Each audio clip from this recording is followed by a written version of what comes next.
Assalamualaikum warahmatullahi wabarakatuh. Perkenalkan, nama saya Uli Fadila Widiatri dari Prodi PIAUD semester 7 dengan mata kuliah seni bercerita.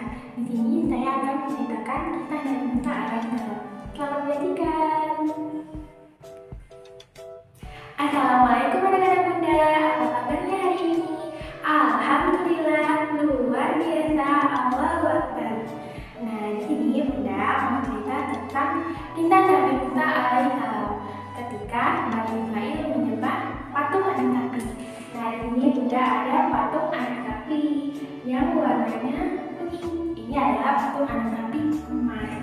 Nah, di sini ada patung Nabi Musa. Ini ada patungnya Nabi Harun. Lalu ada temannya kaum Bani Israil. Yang terakhir adalah Samiri. Nah, di sini bunda mau cerita tentang kisah Nabi Musa alaihissalam. Anak-anak bunda dengerin ya, nanti bunda mau bertanya sama anak-anaknya. Nah, jadi kisah Nabi Musa alaihissalam. Nah, ketika Nabi Musa itu menerima kitab Taurat di Gunung Tursina, Allah menguji keimanan kaum Bani Israil dengan patung anak sapi. Seperti yang disebutkan dalam surat Toha ayat 85 yang artinya Allah berfirman, "Sungguh kami telah menguji kaummu setelah engkau tinggalkan dan mereka disesatkan oleh Samiri." Nah, ketika Nabi Musa pergi, kaum Bani Israel pun tidak mau lagi patuh dengan perintah Nabi Harun. Bahkan kaum Bani Israel mengancam akan membunuh Nabi Harun jika tidak mengajar mereka untuk berbuat baik. Nah, sungguh kaum Bani Israel itu adalah kaum yang zalim. Salah satu dari mereka ada yang bernama Samiri. Nah, Samiri ini ingin mempengaruhi kaum Bani Israel untuk menyembah patung yang dia buat. Nah, patung yang dia buat itu terbuat dari emas yang berbentuk anak sapi.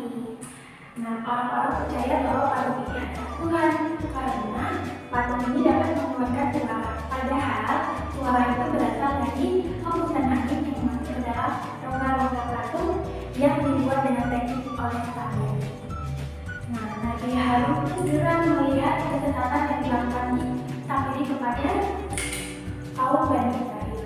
Nah, jadi Nabi Harun pun memperingatkan mereka dengan lembut.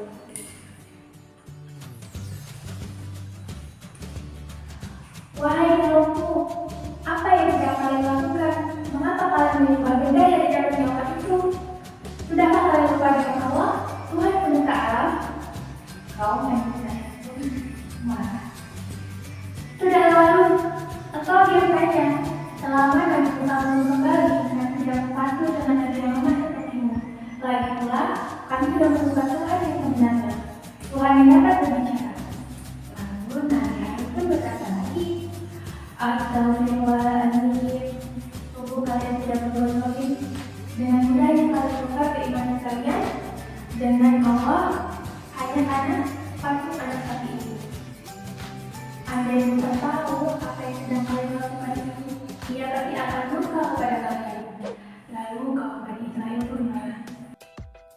Nah, bunda mau tanya, Samiri itu kaum yang baik atau yang jahat ya, bunda? Betul, Samiri adalah kaum yang jahat karena beliau sudah mengajak kaum Bani Israil untuk menyembah patung. Padahal patung itu tidak boleh disembah, yang boleh disembah hanya Allah Subhanahu wa Ta'ala. Nah, bagaimana nasib kaum Bani Israil yang mengikuti kaum Samiri? Nah, kita dengarin lagi ya ceritanya. Jadi, Nabi Harun itu sangat sedih melihat perubahan yang terjadi pada kaumnya. Lalu setelah 40 tahun berlalu, Nabi Musa kembali di tengah-tengah kaumnya. Ia sangat kaget dan sangat marah karena melihat perubahan yang terjadi pada kaumnya. Lalu Nabi Musa pun menghampiri Nabi Harun. Nabi Harun adalah saudaranya.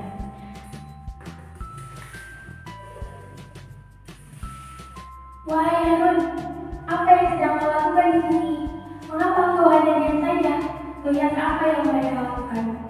Engkau tidak sungguh menjalankan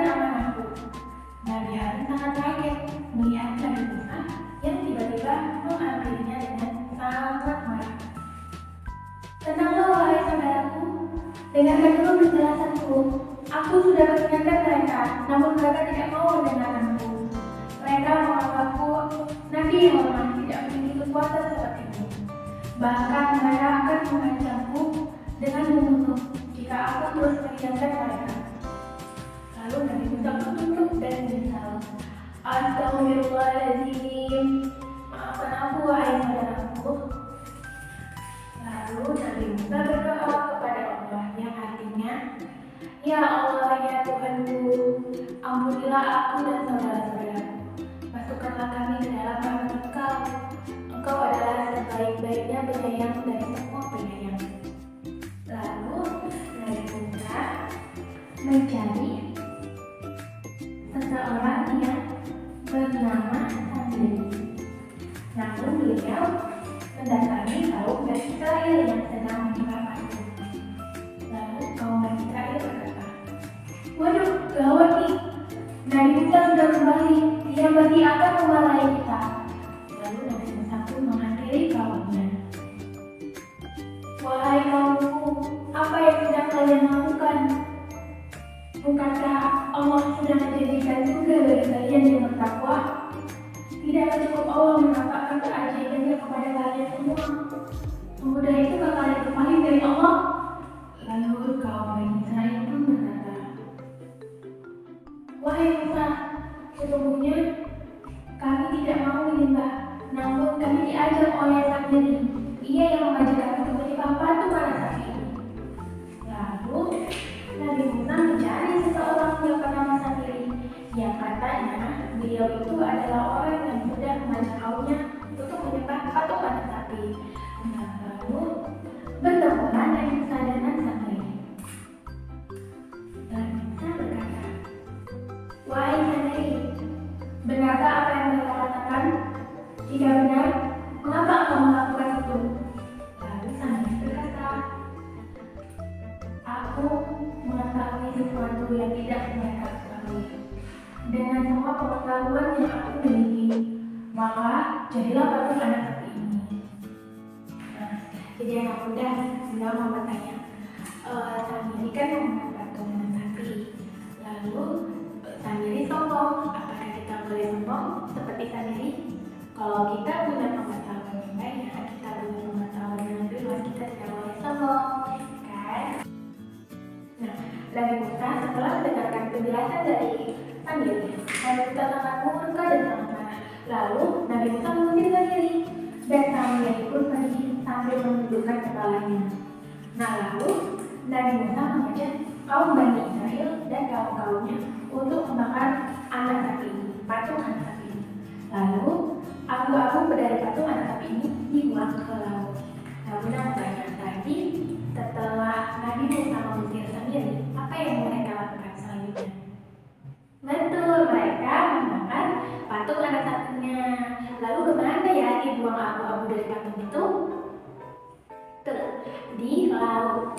Lalu setelah patung sudah dibakar, abunya sudah dibuang ke laut, Allah pun mendatangkan azab kepada Samiri. Apa itu azabnya ya udah? Azabnya Samiri mendapatkan penyakit yang aneh. Penyakitnya itu seperti ini. Kulitnya akan terasa terbakar jika ada orang yang menyentuhnya. Lalu sangat sakit yang ia derita. Itu sangat sakit dan sangat menyiksa. Makanya itulah azab dari Allah Subhanahu wa Ta'ala.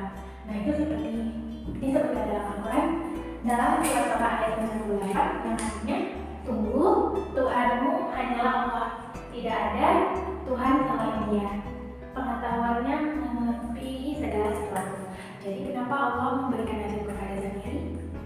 Iya betul, karena Samiri sudah membuat patung dan patung itu sudah dijadikan Tuhan, dan dia mengajak kaum Bani Israil untuk menyembah patung yang dia buat. Padahal Tuhan hanya Allah Subhanahu wa Ta'ala.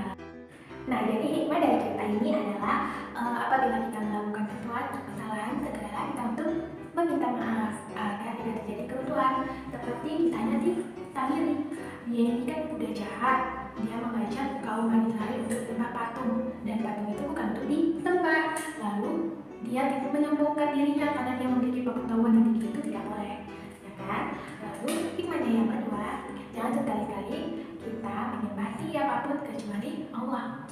menyembah orang lain, menyembah patung, itu tidak boleh. Karena itu adalah perbuatan syirik, tidak akan diampuni oleh Allah.